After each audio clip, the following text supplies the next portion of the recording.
And then, just like a dreadnought passing away, history was lost. The memories shared fade further and further away, until all that can be remembered is one word: brother. What a simple word, drilled into his head. Battle brothers being the obvious example, but then it came again. Brother. Every time he looked upon the serf's face as it was ceremoniously burned, he couldn't get that word out of his head. Was it something he said to him once? Did he say he viewed him as a brother? No such memory surfaced.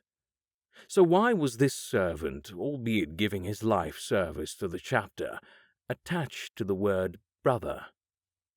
It must have had something to do with duty, he thought.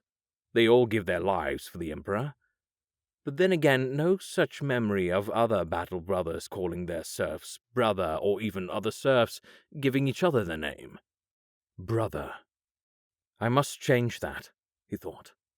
This man had seen battle with him, cared for him and his armor, and more than paid his dues to the Emperor, far more than any mortal serf had right to. Yes, he thought, this must be the Emperor's words. He must wish for his servant to be remembered with the highest honors, and all who give their lives to his service to receive a similar honor. Brother. That was closer, but still not it. But that would be all he got for years. The title of brother, while honored, soon became diluted with others, and each time as he referred to a serf he couldn't help but think of them as an outsider. Someone worthy, no doubt, but still hadn't received the honor of the word brother.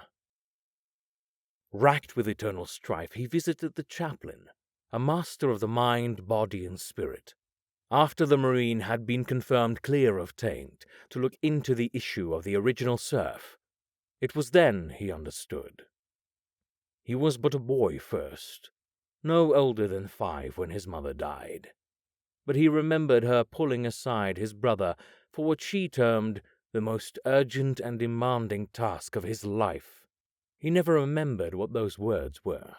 When he was 8, his brother took lashes for him when he was caught stealing, the tears welling up in his eyes as his skin was broken time and time again. But not once did his silence break. His eyes locked onto his, not out of spite, but out of love and determination. When he was 10, it was cold and wet, and they only had one heat blanket. He gave it to him, allowing a calm sleep as he shivered to the bone. When he was 12, they had little food, nowhere near enough for 2 boys. He gave up his for him to be strong. When he was 14, he was conscripted into the PDF, a fate that seemed a death sentence. So in the night, he woke him and ran. They ran and they ran and they ran, further away than ever before, and that was when they met the angels. He didn't understand why they were there, but they were interested in him. He declined, insisting his brother be chosen before he was. Instead, the brother requested to be at his side wherever he went, and strangely, it was approved. All throughout the journey, his brother had been there, sacrificed so much, and received so little. That was his brother, and he had forgotten him. And so, he was forgotten no more. His title was updated posthumously, and even the skull preserved to sit in a nook above his chamber door, to always watch over his little brother. He would watch evermore as his little brother advanced up the ranks, and eventually to captain.